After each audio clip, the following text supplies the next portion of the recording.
section, we are going to start the second part of the first paper of philosophy, that is the Indian philosophical schools. But before getting started with any particular school, let me brief you about the Indian way of philosophy as a whole. One thing which I definitely would like to tell you is that the Indian way of thinking, as far as philosophy is concerned, is much more relevant to our day-to-day lives. It talks about life, death, moksha, reincarnation or punarjan, sufferings, etc., etc. It also gives us a clear picture of how to have a good life, or the real meaning of life. Okay, so I think our discussion on this is definitely going to be very interesting. Okay, so I'll first tell you about the different Indian philosophical schools, right? Basically, there are nine you know different systems in Indian philosophy.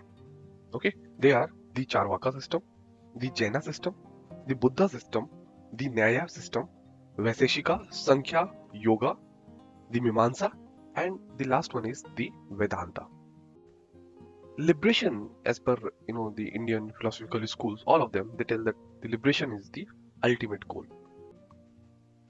Okay, one thing I will tell here is that each there are so many philosophers, right? Okay, they have their own philosophy. They'll contradict each other. They'll follow each other sometimes. See, one thing is they're each one of us we got our own philosophy, right? We have our own take on life. Okay, it's wrong to say that your take on life is wrong or my take on life is correct or vice versa, right? So each one of them, like the philosophers, they got their own philosophy on different metaphysical subjects. So we need to respect their philosophy and we need to learn their philosophies objectively. Okay, so if you are asked to describe the conception of God as per Vedanta, whatever concept they have, whether you are theist, you are atheist, your answer should not be affected or impacted by that, right? You need to explain it objectively.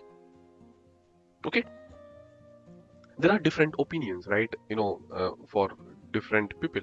Say, if you'll ask someone that what is the world, he or she may tell that the world is a place to celebrate the life. Okay, it is his or her take on life. For someone, it must be a place where you get only sorrows, and the life is is a series of disappointments. So it's their take on life. So we cannot contradict why you're thinking like that or why you're thinking like the other one. Okay? One thing for sure, I believe that life is impossible without metaphysics. Okay? If there is no metaphysics, you'll feel an emptiness. Okay? The life will look like a race without any ending. Okay? Or a project without any goal. See, before getting started, let me tell you one thing which you would have understood by now that philosophy is not a theoretical subject. Okay, like any other there are subjects like sociology or history which you just need to read, that's it. Okay, there is nothing to understand. Okay, but philosophy is not like that. It is a scientific study of man, nature, God, and number of other metaphysical subjects. Okay, in general we have four branches of philosophy. They are metaphysics, which discusses the general problems regarding reality, man, nature, and God. The second branch is epistemology, or theory of knowledge, which inquires into the nature of human knowledge as to how it develops and how far it is able to grasp reality. The third is logic, which discusses the law of valid reasoning and other incidental problems. The fourth is ethics, which investigates the problem of morality, such as the standard of moral judgment, the highest goal of human life, and other cognate problems. The fifth is aesthetics, which deals with the problems of beauty. Okay. The last one is, which is a recent development of philosophy in the West, is called axiology. Okay. It is devoted to the discussion of the problems of values. Okay. So these are the five or six branches of philosophy, if you'll include axiology also. Okay. Before taking our discussion forward, let me tell you one thing that the basic problems of philosophy have been the same in the East and West. Okay. Philosophers from the East and West, they both are inquiring the same philosophical problems or questions. But Indian philosophers, as I already told you, touched upon the aspects of life which are much more relevant or understandable to us. Okay. One thing which I would like to clarify at this point of time that sometimes Indian philosophy is synonyms with the Hindu philosophy. Okay, we say Hindu philosophy or Indian philosophy. This would be true only if the word Hindu were taken in the geographical sense of Indian. Okay, but if Hindu means the followers of a particular religious faith known as Hinduism, this supposition would be wrong and misleading. Okay, so will what will I'll do I'll always call it as the Indian philosophy to avoid any confusion. Okay, because you may take it as like a geographical region also, and sometimes if you'll forget, you may start thinking like we are following a particular religion, okay, or religion specific philosophy. So I'll call it by the Indian philosophy. So as I have already told you that we have 9 philosophical schools or 9 philosophical systems, right? At the most of the times their views are paradoxical to each other. Okay, okay, they'll contradict each other's theories or each other's concepts. But one thing which I think even you would appreciate, later, that all of them have followed a proper process where they did not come to any conclusion before considering thoroughly what others had to say and how their points of view could be met. There are three, very well-defined steps which should be followed by any philosopher for that matter. Okay, so I'll tell you what process they followed. Okay, firstly, a philosopher had first to state the views of his opponent's case, which came to be known as the prior view or Purva Paksha. Okay, followed by the refutation or Khandana. And in the last step, the philosopher had to give his own philosophy, his own version of philosophy, his own position. Okay, therefore, it was known as the subsequent view or the Uttara Paksha, or sometimes we call it the conclusion. Okay, so in this sense, the Indian philosophical system is well refined. Okay, so let's move forward. Before getting started, before going further and talk about the Indian philosophy in general, let me tell you that the Indian philosophy can be divided into two broad classes. Okay, in the first class, we have all the Astika schools or orthodoxial schools, and the other one is heterodox or Nastika schools. Okay, so in the first group, the six chief philosophical systems they belong. Okay, they are Mimamsa, Vedanta, Sankhya, Yoga, Nyaya, and Visheshika. Okay, so these six schools they belong to the orthodoxial class.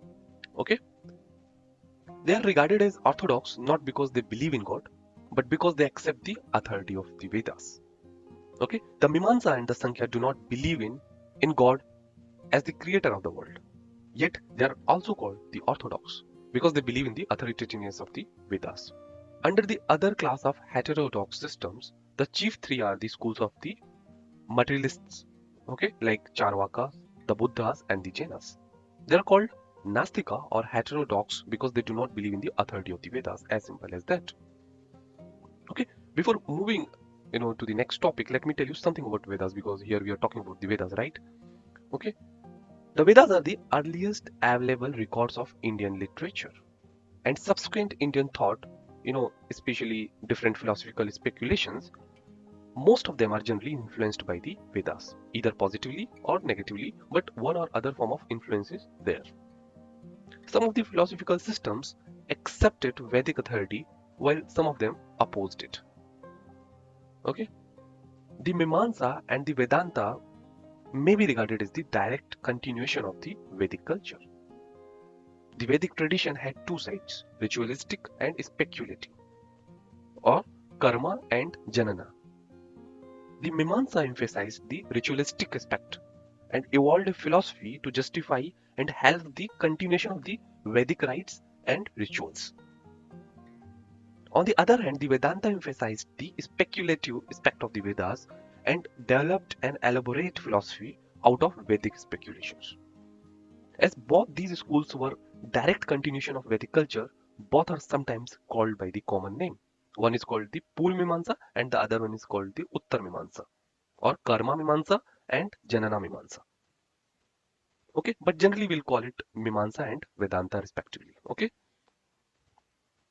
The Sankhya, Yoga, Nyaya, Vaisheshika based their theories on ordinary human experience and reasoning. They did not challenge the authority of the Vedas as such, but tried to show that the testimony of the Vedas was quite in harmony with their rationally established theories. The Charvaka, Buddha, and Jaina schools, they arose mainly by opposition to the Vedic culture. Okay, they have a direct contradiction with the Vedic theories and Vedic conceptions or Vedic culture as a whole. Okay, so therefore we can conclude that they rejected the authority of the Vedas. Okay, understood? So this is the overall structure of the Indian philosophical system. Okay, where we can categorize or we can put these schools into two different classes and subclasses. Okay, like I explained here. Okay, understood? So as we have discussed just now that uh, we have two broad categories or classes of where we can divide the different Indian philosophical schools. Okay, so we can take this discussion a little more forward. Let me tell you the place of authority and reasoning in Indian philosophy. Okay, as we have discussed that number of schools, they are driving their theories from the authority of the Vedas. They are believing in the authority of the Vedas. Okay, some of the schools like Jainas and Buddhas, their theories or their conceptions or their philosophies based on the teachings of Buddhas and Jainas, who are regarded as perfect and omniscient. There are some other schools where reasoning is the chief instrument of speculation. They believe that philosophy should be based on ordinary normal experience. Okay, the truths discovered by a philosopher should be accepted by people in general or by scientists. Okay, as I told you that number of philosophers, they believe that philosophy is a scientific study like any other scientific subject, physics, chemistry, or for that matter any other subject. In India, Nyaya, Vaisheshika, Samkhya, and the Charvaka schools accept this view. To some extent, even the Buddha and the Jaina schools also accept it. On the other hand, there are thinkers who hold that, regarding some matters like God, you know, universe, liberation, reincarnation, rebirth, these are the subjects where we cannot form any correct idea from ordinary experiences. For them, philosophy must dependent on the experience of those few saints or seeds or prophets who have a direct realization of such things. Authority or the testimony of reliable persons and scriptures thus forms the basis of philosophy for these schools. The Mimamsa and the Vedanta schools follow this method. They based many of their theories on the Vedas and the Upanishads. Even the Buddhas and the Jainas, these schools depend, sometimes on the teachings of Buddha and Jainas, as I already told you. And these two saints, Buddha Mahavir and Mahavir Jain and Gautam Buddha, they too are regarded as perfect and omniscient being. But one thing which we have to accept that, though number of these philosophical schools, they're driving their theory or they start from different authorities, but theories which they develop, they are supported by such strong independent arguments that even if we withdraw the support of authority, the theories can stand well and compare favorably with any theory established elsewhere, with independent reasoning. Okay, because see, to accept these theories, they have to be rational. Man, as a rational creature, cannot, of course, be satisfied unless his reason is satisfied. So these theories need to be rationally good. Okay, so you cannot simply say God exists because it's written in the Vedas. There should be a separate, argument to support this theory. Okay, understood? So these are the common characters of the Indian philosophical system. Okay, now we have got the overall idea, right? What we are going to discuss. So we'll